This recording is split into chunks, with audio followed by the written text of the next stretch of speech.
शंखनाद में आपका स्वागत है। एक तरफ अरविंद केजरीवाल बेल के लिए तरस रहे हैं और दूसरी तरफ सीबीआई ईडी उनके बारे में नए नए खुलासे कर रही है। सीबीआई उनके खिलाफ नए सबूत, नए गवाह कोर्ट में पेश कर रही है, जिससे अरविंद केजरीवाल के लिए उनकी काट ढूंढना, इस मामले से निकलना मुश्किल होता जा रहा है। और अब सीबीआई ने आम आदमी पार्टी की जो उन्होंने रिश्वत ली थी, जैसा कि आरोप है शराब घोटाले से जो 100 करोड़ की रिश्वत ली थी, उसके 45 करोड़ कहां खर्च हुए, कैसे खर्च हुए, किसने खर्च किए, इसकी पूरी जानकारी कोर्ट में दे दी है। पूरी बात बता दी है कि कैसे 45 करोड़ रुपया, 40-45 करोड़ रुपया किस तरह से गोवा के चुनाव में खर्च हुआ है। और सिर्फ ये कहानी नहीं बताई है, इसके सबूत भी दिए हैं, इसके गवाह भी मौजूद है, जिनका नाम अब चार्जशीट में लिखा गया है। जो फाइनल चार्जशीट पेश की गई थी उसमें इस बात की जानकारी दी है। बतौर गवाह उसमें बताया गया है, बयान दिया गया है कि अरविंद केजरीवाल, दुर्गेश पाठक किस तरह से, जो सीबीआई बता रही है कि ये लोग गोवा के चुनाव में कैसे नगदी का खेल खेल रहे थे, कैसे कैश में पैसा उड़ा रहे थे कि चुनाव जीत सके।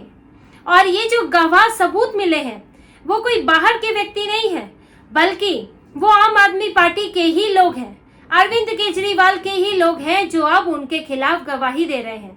आम आदमी पार्टी के ही उम्मीदवार हैं जो उनकी तरफ से चुनाव लड़े और जो नकदी मिली थी उसे खर्च किया। और अब सीबीआई को उन्होंने ये जानकारी दे दी है।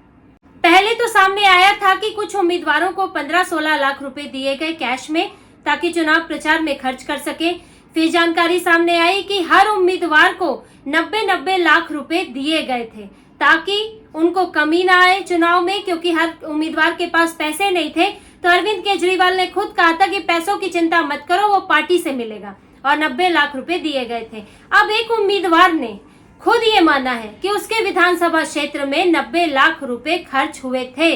अब उम्मीदवार ने खुद ये बात मान ली है और चार्जशीट में बयान दर्ज है कोर्ट के सामने, राउज एवेन्यू कोर्ट के सामने ये बयान पेश किया जा चुका है, चार्जशीट में दिया जा चुका है। और ये उम्मीदवार है सत्यविजय नाइक, गोवा की वालपोई सीट से ये लड़े थे।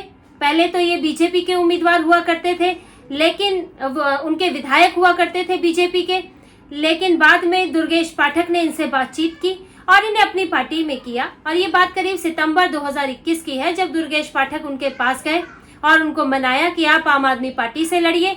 सत्यविजय नाइक ने कहा कि भाई उनके पास तो पैसा नहीं है इतना कि वो बीजेपी छोड़कर वो यहाँ लड़े, जबकि बीजेपी में उनको फंड मिलता है, बड़ी पार्टी है तो फंड ज्यादा होता है, तो उनके पास अपने घर का पैसा तो नहीं है।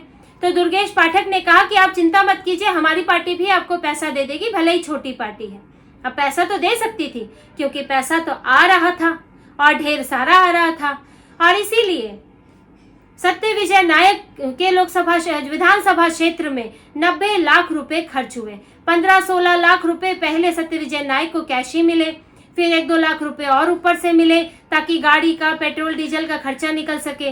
फिर और भी तरीकों से वहां पर पैसे खर्च किए गए, वॉलेंटियर्स को दिए गए, और जो पोस्टर्स का, बैनर्स का खर्चा होता है वो हुआ, और ये काम नगद में हुआ। और इसको जो चुनाव प्रचार का काम देख रहे थे, जो चुनाव प्रभारी थे, वो तो दुर्गेश पाठक थे, उम्मीदवार चुनना, प्रचार देखना, और इसके अलावा चुनाव प्रचार का जिम्मा चंद्रप्रीत सिंह को था। वो चुनाव प्रचार के लिए पैसे दे रहे थे और नगदी का इस्तेमाल कर रहे थे, और ये पैसा सत्यविजय नाइक को चंद्रप्रीत सिंह से ही मिला है।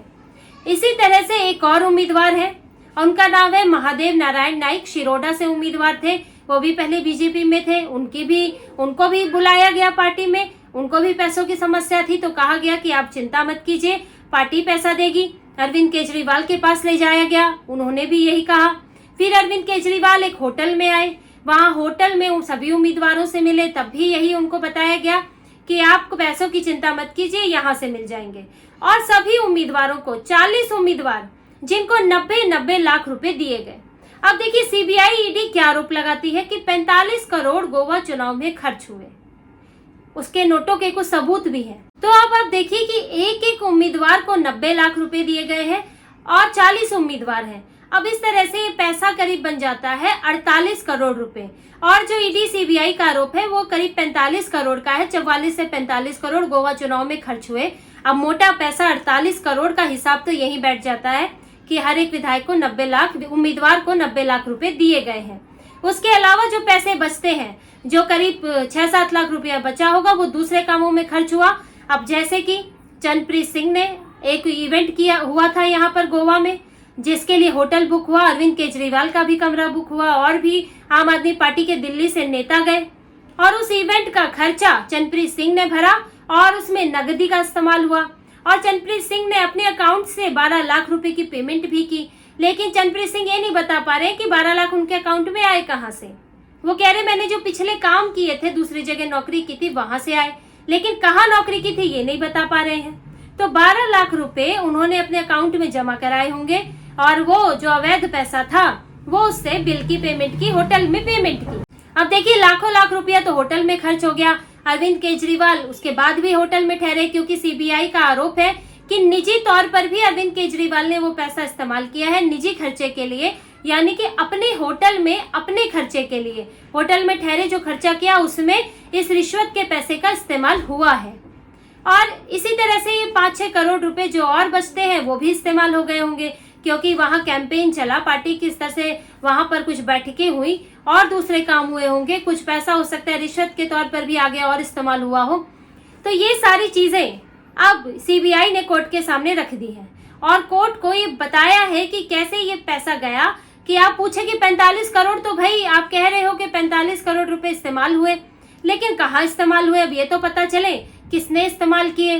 तो अब इसीलिए ईडी सीबीआई ने ये बात सामने रखी है कि कैसे इस्तेमाल हुए हैं और यहाँ से ये भी बताया है कि यहाँ से कैसे दिल्ली से गोवा पहुंचा है पैसा। और इसमें विनोद चौहान और उनके एक सहयोगी आशीष माथुर का नाम सामने आया है कि उन्होंने हवाला के जरिए, विनोद चौहान जो है हवाला कारोबारी बताए जाते हैं, कि हवाला के जरिए दिल्ली का पैसा उन्होंने पहुंचाया है गोवा में।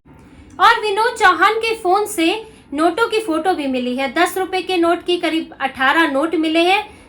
और इसके अलावा और विनोद चौहान के फोन से नोटों की फोटो भी मिली है। 10 रुपए के करीब 18 नोट मिले हैं जो 18 लाख रुपए ट्रांसफर करने में इस्तेमाल हुए थे। अब आप देखिए सीबीआई ईडी ने सब साबित कर दिया है कि किकबैक मनी आई, वो दिल्ली से गोवा कैसे पहुंची, गोवा में कहां कैसे खर्च हुई।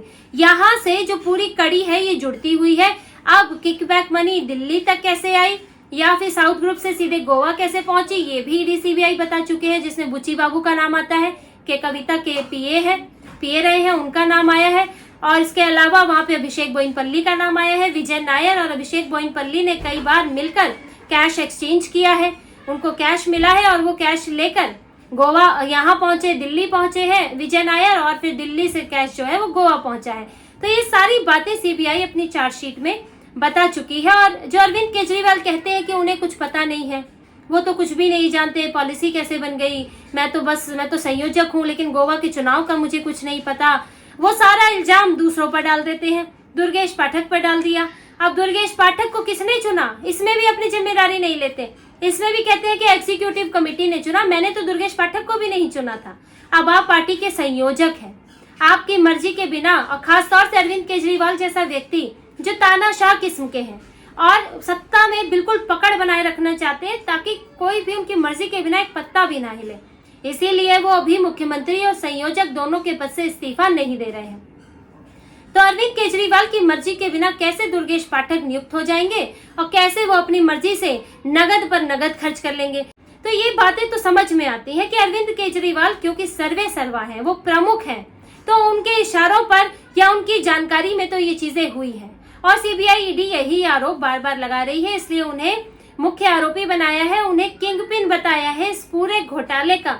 यहाँ तक कि उन्हें मनीष सिसोदिया से भी ऊपर बताया है कि उन्होंने ये पूरा रचा, विजय नायर के साथ मिलकर इसकी प्लानिंग की, पूरा इसके बारे में इसकी शुरुआत उन्होंने की और फिर आगे विजय नायर की मदद से पहले यहाँ उत्तर भारत में कारोबारी ढूंढे गए, फिर सीधे साउथ ग्रुप से संपर्क किया गया कि कविता शामिल हुई और उसके बाद कई और नाम है, कई और कारोबारी हैं जो इसमें शामिल होते रहे।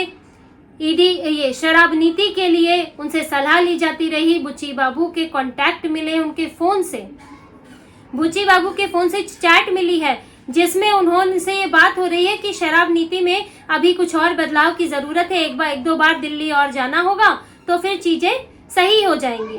ये सब बातें चैट में लिखी हुई हैं और इन सब बातों को आप इग्नोर नहीं कर सकते। विनोद चौहान जो हवाला कारोबारी है, उनसे अरविंद केजरीवाल की चैट है, गुड मॉर्निंग गुड नाइट हो रही है, सरकारी कामकाज पर बात हो रही है, तो आप ये मना नहीं कर सकते कि विनोद चौहान को तो मैं जानता ही नहीं। और इसी में अरविंद केजरीवाल बेल से ज्यादा इसको लेकर भी चिंतित है कि कल को मुकदमा होगा तब मैं क्या कहूंगा, तब मेरे वकील क्या चीजें सामने रखेंगे। और अभी तो उनकी बेल भी अटकी हुई है।